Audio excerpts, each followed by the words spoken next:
अर्थतज्ञ तथा देशाचे माजी पंतप्रधान डॉक्टर मनमोहन सिंग यांचं निधन झालं आहे। खरं तर डॉक्टर मनमोहन सिंग यांचं पुण्यासोबत सुद्धा एक जिव्हाळ्याचं नातं होतं। सध्या आपल्यासोबत चर्चा करण्यासाठी पुण्याचे माजी आमदार तथा काँग्रेसचे ज्येष्ठ नेते मोहन जोशी आपल्यासोबत आहेत।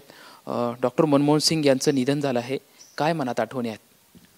खरं म्हणजे पुण्याच्या प्रत्येक विकासामध्ये आज आपण जे पुणे शहर पाहतोय ते पुणे शहर उभारण्यासाठी 2004 साली ते पंतप्रधान झाल्यानंतर त्यांच्या पहिल्या आणि दुसऱ्या टप्प्यामध्ये या पुणे शहराच्या विकासामध्ये त्यांचं फार मोठं योगदान आहे।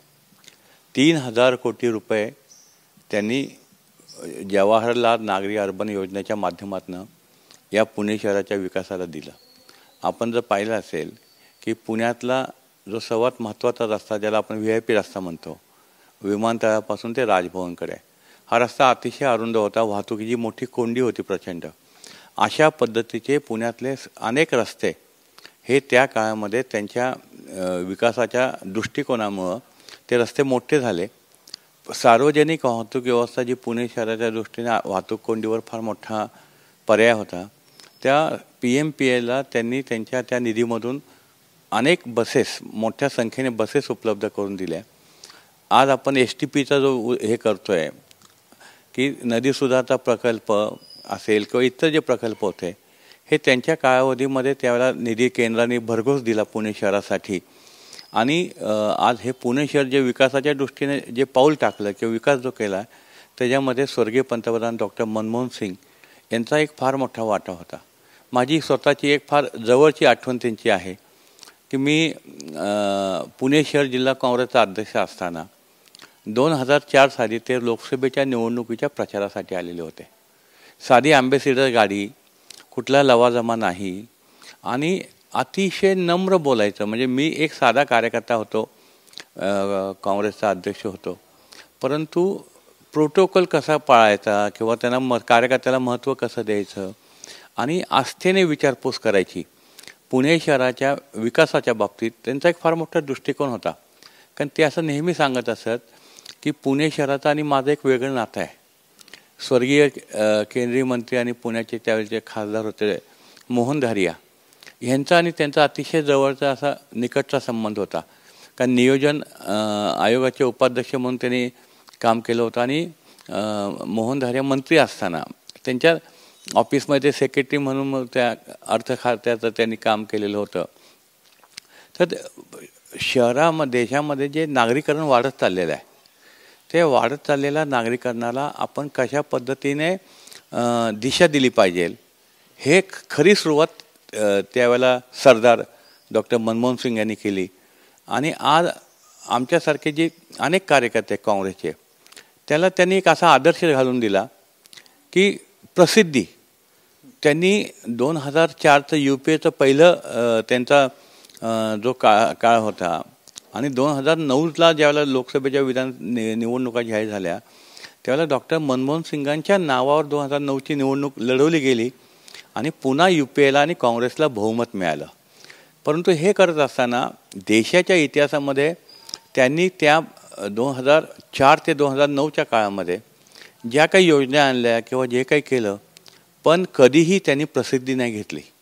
शांत राहायचं, कमी बोलायचं, परंतु अचूक असं नेतृत्व करण्याचा गुण हा। आणि ज्यावेळेला ते काँग्रेस भवनला आले, सेवादलांच्या कार्यकर्त्यांपासून सर्वांशी ते बोलले आणि कसं आपण या निवडणुकीला सामोरं गेलं पाहिजे, कसं काँग्रेसच्या कार्यकर्त्यांनी काम केलं पाहिजे, त्या आठवणी आजसुद्धा माझ्या मनामध्ये आहेत।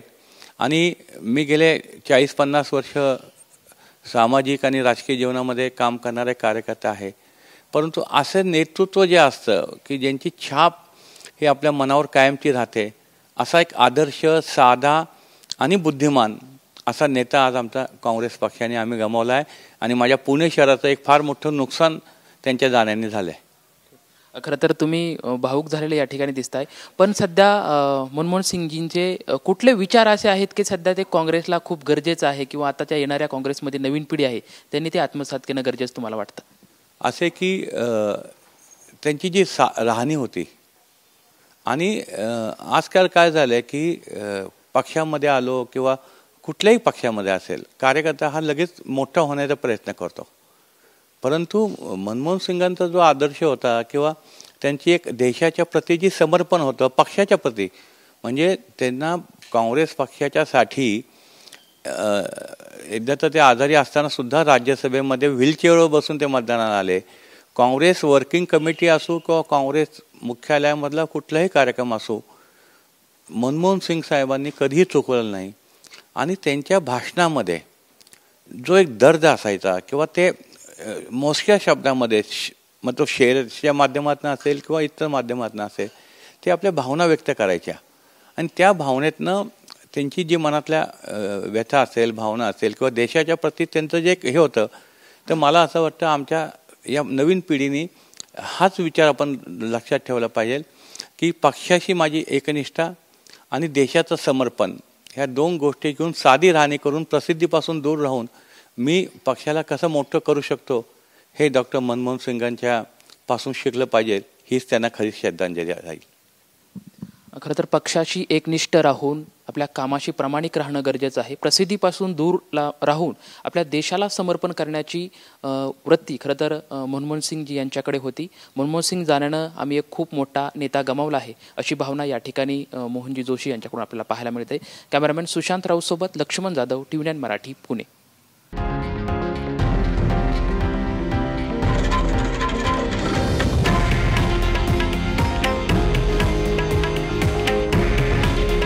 हे आहे देशातील नंबर 1 न्यूज नेटवर्क आणि आपण पाहत आहात TV9 मराठी. काळजी तुमची, हित महाराष्ट्राचं.